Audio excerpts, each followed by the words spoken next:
L'agence de biomédecine est un établissement public sous tutelle du ministère de la Santé qui gère le prélèvement et la greffe d'organes et de tissus, la procréation, l'embryologie et la génétique.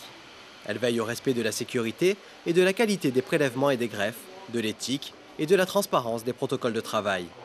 Elle consiste à recenser tous les donneurs d'organes et de tissus et à organiser le prélèvement d'organes jusqu'à la greffe. L'agence de biomédecine est une organisation nationale qui possède des services de régulation et d'appui en région dans le domaine du prélèvement et de la greffe d'organes et de tissus. En qualité de coordinateur de prélèvement d'organes et de tissus, nous devons faire le recensement exhaustif de tous les donneurs d'organes et de tissus et nous gérons toute cette activité dans la région 9.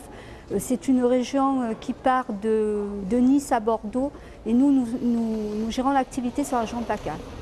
Comment s'organise le prélèvement d'organes?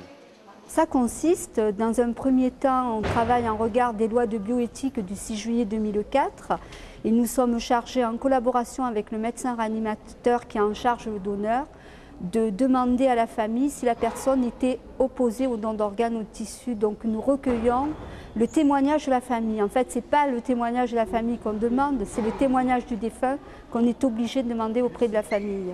Mais pour que ce témoignage puisse être respecté, il faut qu'il ait été abordé et discuté en famille avant le décès du donneur.